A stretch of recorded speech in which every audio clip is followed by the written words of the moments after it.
La gauche qui essaye de pas se ridiculiser. Challenge impossible. François Bégodeau, on a parlé un peu de François Bégodeau quand on avait abordé la Zawasphère d'Annie Caligula et tout ça, nous explique que si les musulmans sont violents dans la société française, évidemment, c'est parce qu'ils sont fragilisés dans leur virilité par la police. Et du coup, c'est normal.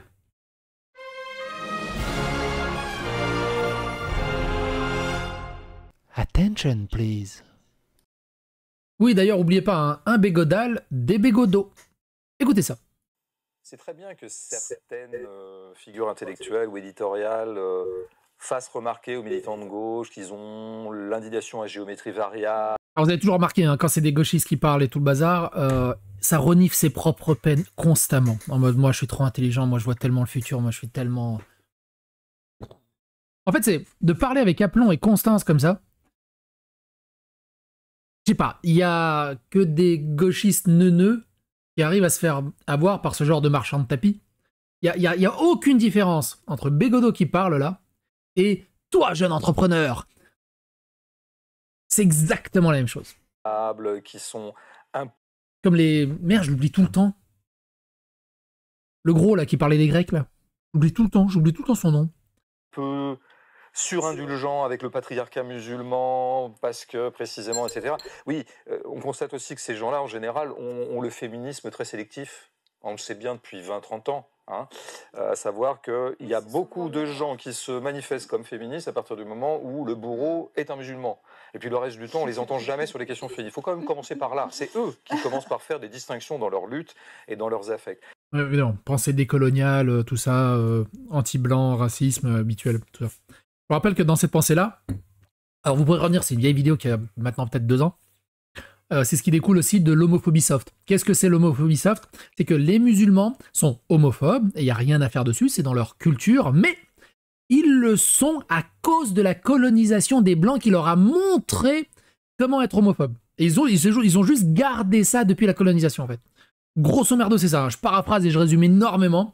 Allez voir la vidéo, elle vaut son pesant de cacahuètes. Mais après, je veux pas me planquer derrière mon petit doigt. Il y a vraiment ce problème-là. Et on est soumis des fois à des espèces de billards à 3 bandes qui sont très compliqués, dont je parlais aussi un petit peu dans Comme une mule. L'emblème de ça ayant été, par exemple, les viols de Cologne, les fameux viols de Cologne, parce que les viols de Cologne, dans cette fameuse nuit de la Saint-Sylvestre, de je ne sais plus quelle année, il y a une dizaine d'années, je pense.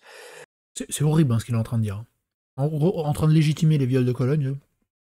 Concernait peut-être censément, enfin semble-t-il, d'un certain nombre de migrants, enfin des qui étaient là, quoi, et qui avaient malmené au bas mot quelques femmes blanches, et donc il y avait eu un certain silence. Juste ça, ils ont été juste malmenés, hein, au bas mot. Hein. Et même peut-être un peu trop. Tu vois.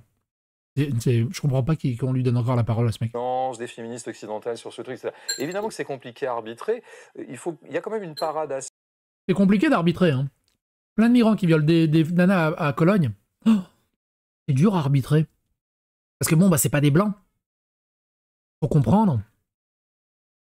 T'imagines le niveau de déni des réalités, le niveau de gauchisme et de psychopathie qu'il faut pour essayer de psychologiser ça et d'intellectualiser ça pour essayer de contourner le problème. C'est de la torsion testiculaire à un niveau que j'ai jamais vu. Ça, possible, qui est que ce qu'on entend. Et lui, c'est un des cerveaux de la gauche.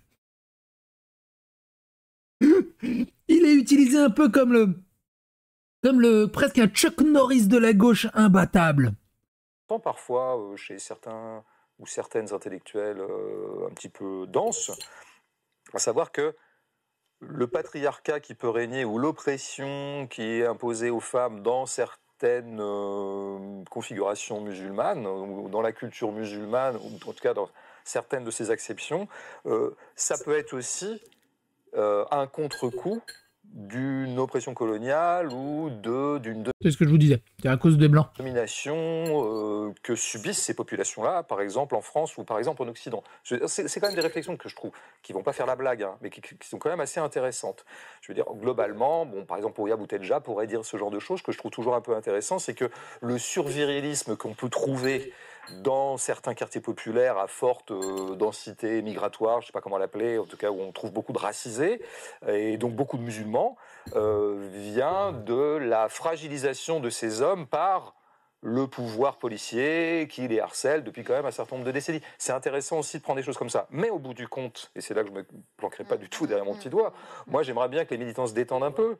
Je veux dire, effectivement, d'abord, effectivement, ne pas être de façon fétichiste, un intersectionnel fétichiste. Tout n'est pas dans tout, toutes les luttes ne sont pas forcément congruentes, et donc on peut peut-être les mener parfois parallèlement, en essayant de faire en sorte qu'elles ne soient pas contradictoires les unes avec les autres, mais elles ne sont pas forcément congruentes, et il faut l'accepter. Mais je pense qu'il y a une espèce comme ça de pulsion un peu totalisante d'un militant, notamment dans la gauche radicale, qui fait qu'il faut effectivement que toutes les luttes s'emboîtent les unes dans les autres. Bon, parfois on peut mener les choses. Et, alors, juste pour le fun, juste pour un exemple d'un extrait de sur-virilisme musulman. En étant une meuf, genre le premier truc. Le premier truc, c'est me doigter. C'est me brûler la chatte. T'es fou. Moi, je suis une meuf, mais je me bousille la touche. Ou me prendre une bite. Tiens, ça. J'aimerais bien savoir ce que ça fait de se prendre une bite. De me prendre une grosse bite de 20 cm, sa mère, j'aimerais bien. Ah oui, je poste mon cul sur internet, hein. Je fais de l'argent. Ah oui, j'ouvre un OnlyFans, je baise avec des grands blacks, des grands rebeux. Je vais au convivium, je vais à la chasse, je me fais baiser comme une chienne.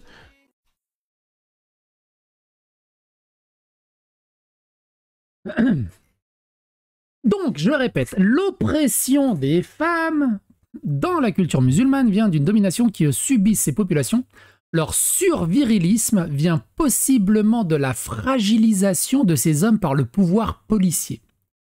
Qui dit, vous pensez qu'il peut encore plus se ridiculiser? Qu'est-ce que cela dit? C'est vraiment gênant quand une personne donne son avis sur un sujet dont il ignore la cause principale. Si tu avais ouvert un Coran ne serait-ce qu'une seule fois dans ta vie, François, tu aurais pas dit autant de conneries. Irréductible athée qui dit ce type n'est qu'un cuistre bouffi de ses propres certitudes.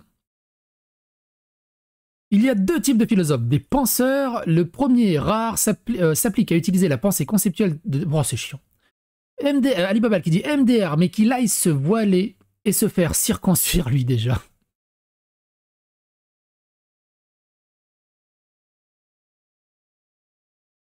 Madame Alain qui dit c'est pour ça que les gauchistes ont besoin d'intellectuels, des gens capables de tordre suffisamment le réel pour qu'ils continuent d'avaler la soupe qu'on leur sert.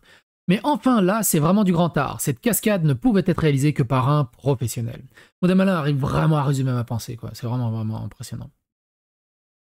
Vincent Lapierre qui dit pour Bégodeau, c'est de la faute des policiers français si des musulmans oppriment leurs femmes, pas de celle du Coran qui, par exemple, autorise explicitement les hommes à frapper leurs femmes, hein, 434. Le gauchisme est l'art de ne pas vouloir voir les choses en face. L'IA permet de résumer ça de la meilleure des façons.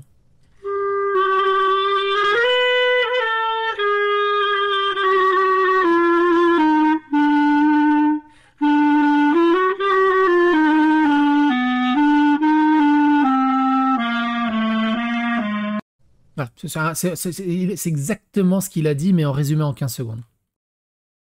Lapin du futur qui dit... Et envie de parler. Bégodeau n'est évidemment pas ici dans une recherche de vérité, ni même dans quelque chose qui s'en approche. Il est dans le jeu intellectuel, dans le plaisir de la pensée pour la pensée. Il aime s'écouter elle-même et qui a le désir d'impressionner le public avant tout, sans s'encombrer de correspondre à une quelconque réalité.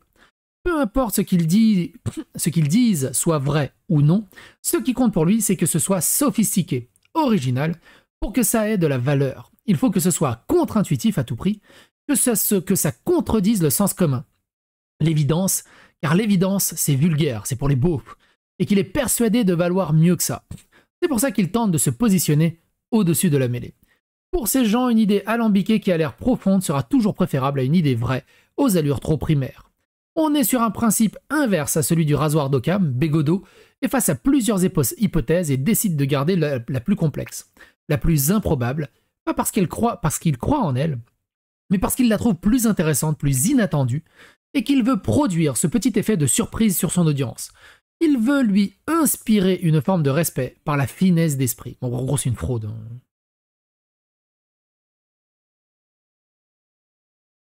Comme le physicien d'autrefois ont inventé l'éther pour expliquer la propagation de la lumière dans le vide, La gauche invente le racisme systémique pour exploiter la violence de certaines populations, mais Einstein nous a montré que la vérité réside souvent dans la simplicité. Bégodeau insinue donc que la police est raciste et autoritaire, et qu'il faudrait la rendre moins répressive dans ses quartiers. Comment? Alors moi, la question est encore plus simple, hein. Je vais m'interjecter une question là-dedans.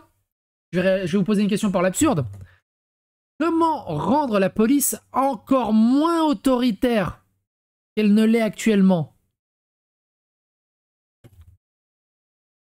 Cela irait directement contre les intérêts des habitants de banlieue, en particulier des Français de souche, qui, eux, vivent avec les dealers, les racailles et demandent au contraire un retour de l'ordre fort.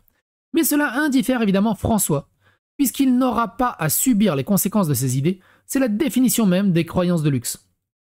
Au passage, cette manière de tout expliquer par la faute de la France, de l'occidental, du blanc, c'est une façon de dénier aux Africains et aux musulmans une existence propre avec une volonté propre. C'est leur nier leur statut de culture, de civilisation islamique, c'est considérer leur comportement comme une simple conséquence d'une oppression qui viendrait forcément des Européens. En gros, ils les traitent comme des animaux. Ils sont pas doués de conscience. Tu vois, si un chien est méchant, c'est parce qu'on l'a trop tabassé. Et c'est des animaux. Ils traitent tous les musulmans d'animaux. Pas de conscience, non. Les réduire à ce statut d'enfants incapables d'agir de leur propre chef, irresponsables dans le passé, dans le présent et pour toujours. C'est donc une forme très sournoise et pseudo-bienveillante de relents paternalistes et colonialistes, surtout qu'ils ont un passe-droit monstrueux dans l'attribution des HLM, des associations, des subventions, des aides. Ils sont chouchoutés comme personne. Quotidiennement. Mais encore une fois, on va en parler bientôt dans une vidéo sur les aides. Comment l'immigration est en train de tuer l'hôpital français et le système de santé français. On dit, ouais, l'immigration, c'est une richesse pour la France. Regardez, nos médecins musulmans, ils sont là. Oui, mais pour un médecin musulman, il y a 10 000 musulmans qui viennent se soigner gratuitement. Et qui est un désastre pour notre système. On va en parler dans une prochaine vidéo. Les relents paternalistes et colonialistes, mais encore une fois, Bégodeau s'en contrefout de cela, car il cède à la tentation de la pensée ludique et valorisante. Son seul souci est de s'amuser et de briller en société. Il fait des jongles et des dribbles pour exhiber sa technique, mais il ne met jamais le ballon au fond des filets, car ce n'est pas le but de son jeu.